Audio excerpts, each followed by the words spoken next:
What's going on, Imperials? Emperor Cubone here. Pokemon Go has still been drawing in all sorts of aspiring trainers, producing millions of worldwide players. I personally have been playing more than it was when it first came out, and getting quite well compensated for it.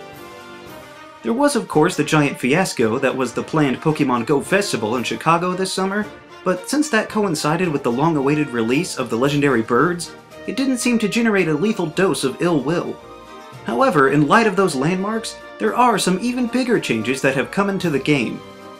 Probably the most anticipated piece of news is that the big bad boss fight of Generation 1 himself, Mewtwo, is finally coming to the game.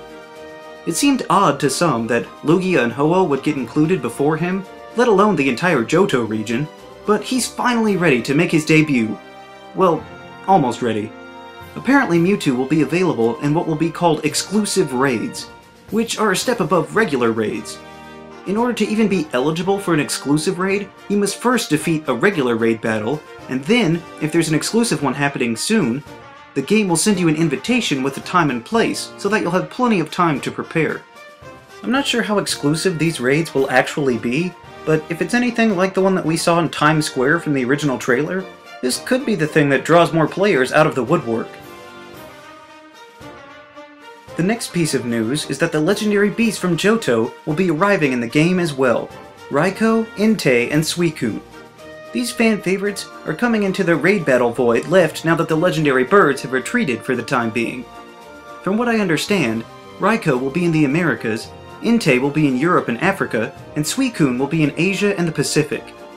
This may not seem fair that they are being limited by region, but after a set time, they'll rotate, and then once again later, so that everyone will eventually have a shot at getting these powerful beasts.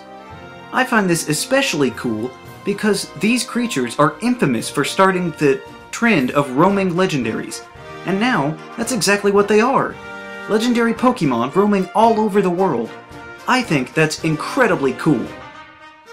A piece of somewhat related news is that they have taken steps to fixing a bug that occurred during raid battles. Apparently, when trying to capture the raid Pokemon with Premier Balls, it was always guaranteed to break out of the last one. This is of course incredibly inconvenient and clearly rigged, so they have corrected this glaring loophole. This one doesn't affect me as much because literally every time I try and enter a raid battle, it just spins and says error, when everyone else can do it just fine. So I've never been able to participate in any raid battles as of yet, so I wish they'd fix whatever that bug is instead. But while we're on the subject of fixing bugs, there has been one for a little while that's prevented experience from curveballs to be added to the player's total. While this doesn't always happen, I did have a sneaking suspicion about it because I pretty much always throw a curveball, but it doesn't always say that I did. This isn't a huge deal with it only being 10 points per capture, but that little bit can add up a lot before you get to the next level. So this fix is much appreciated, and will be of benefit to everyone in giving out the rightful amount of experience. Also, hilariously, Team Instinct's leader Spark, the doofus that everyone makes fun of, went missing for several days in the game. Apparently, when Team Instinct members went to appraise their Pokemon, they received a visit from Team Valor's leader instead of their own.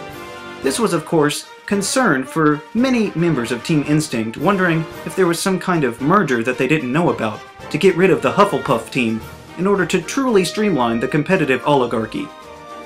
Spark, however, did return after a short while, with nobody really knowing how or why it happened.